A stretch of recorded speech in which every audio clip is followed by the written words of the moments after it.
Story 1. Graveyard Footsteps. This only happened twice, when I was there at least. It was late September or October, when my friend and I were riding bikes in a graveyard near my house. It has a few trails in the forest area that we go on. There's a place we go just to hang out, and has a swing. It's really just a long rope tied to a tree. We were sitting down on this little ledge where there used to be a pond, and we were talking when we started hearing these sounds like branches snapping. At first we thought it was a squirrel or some other animal. We kept talking, and then we heard the leaves crunching like footsteps. I stood up to see who was coming, and when I stood, I couldn't see anyone. I knew there wasn't anyone there because all the leaves were off the trees, and I could see clearly around me. I asked my friend if he had heard things too, and he said yeah, but it had stopped by then, so I couldn't tell exactly from where the footsteps were coming, so I sat back down. A couple seconds later, the footsteps started again. It sounded closer this time. I jumped up quickly to see who was there. It didn't stop this time. It kept coming closer. It started moving a little faster. So we were both standing at this point, looking to see if it was some kids playing a joke. We could see right to the side of the forest. It was not really thick in that area, and all the leaves were on the ground. So I started joking around with my friend. "Oh," I laughed, "it must be a ghost." He started to get a little scared after I said that. So he started to head back towards the beginning of the trail, and I was calling after him.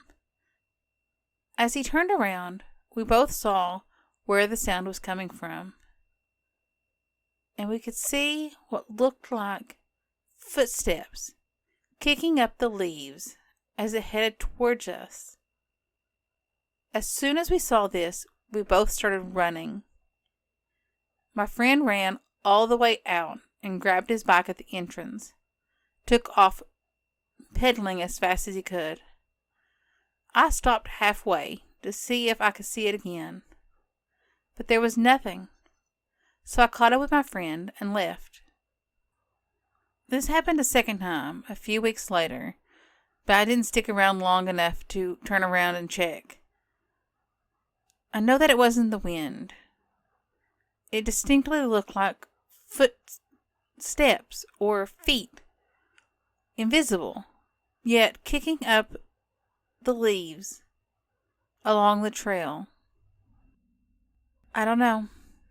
Maybe it's somebody's ghost, just checking on us crazy kids playing in the cemetery. Story 2. The Farmhouse. My aunt and uncle bought a farm in rural Pennsylvania in the mid-50s. By the mid-1960s, I was 5 years old, and I was staying with my aunt because my mother was going to have another baby. My aunt kept close tabs on me, and I was rarely out alone. One day I was outside playing by the barn when suddenly a little boy appeared. He was so vivid, I can still see him. He was wearing clothes that looked like from the 50s, an aviator-type hat, and a plaid jacket.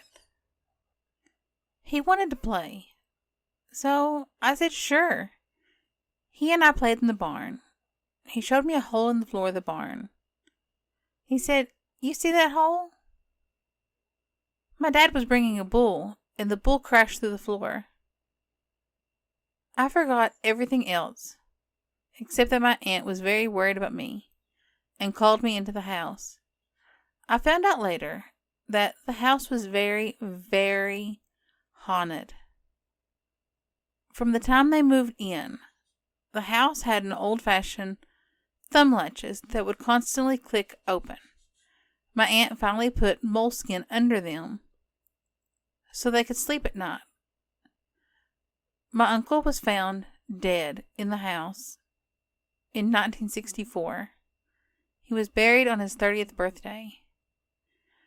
My aunt put the house on the market when he started appearing to her, naked and exhausted, like he had just came from a long, long way. One day my aunt was outside working when a man rode up on a bicycle. He knew all about the farm. He said he used to play with a little boy in the barn. My aunt kept most of the property around the farm. My cousin built a home there. My cousin was in a restaurant one day, and there were some workmen at the next table talking about the farmhouse. They said that it was haunted, and they would never go back in that house. The old house has been through several owners. It's not a happy place. Now the new house has problems. Vapors go in and out of the windows. My cousin's grandchild keeps saying hi to an unseen person. I found out today that the little boy that lived in the original farmhouse with his mother, who was a widow and very ill, that little boy had a lot of free time and used to play in the barn a lot. He would sleep on a chest next to his mother. I've never forgotten him. Story 3. The Bridesmaid. I've seen ghosts all my life, and live with one now. I was told by my grandfather that it was a gift, so I just accepted it. I have many stories, but I'll start with the most interesting. Some years ago, a coworker and a friend asked me to grow and arrange some flowers for her wedding. She asked me in February, so all winter we talked about this while we worked. She has one sister who is handicapped and in a wheelchair. She was going to be the flower girl. There were 5 bridesmaids. I kept having dreams about the wedding. There was someone at the altar, then the bride would come down the aisle, then the sister in the wheelchair. Finally, I asked my friend if she had an older sister. The succession of 3 women made me think that there must be someone else, another sibling. She was shocked when I asked her, because she indeed did have an older sister who died when she was 3 weeks old. I told my friend of my dream and told her her sister is with her in spirit and grieves the fact that she can't truly be her older sister in this life. I asked the bride if we could make a bouquet for her and lay it on the altar. The morning of the wedding, when I was lugging a big bucket of flowers from the garden, she came. She was a small, precious soul. Of course, she startled me. But I calmed down and turned to focus on her. She nodded her head and she closed her eyes as if to say thank you. What a sweet spirit she was. Thanks for listening. I hope you enjoyed the stories. If you did, hit that subscribe button and give me a thumbs up. I really do appreciate it. Thanks for listening. Bye.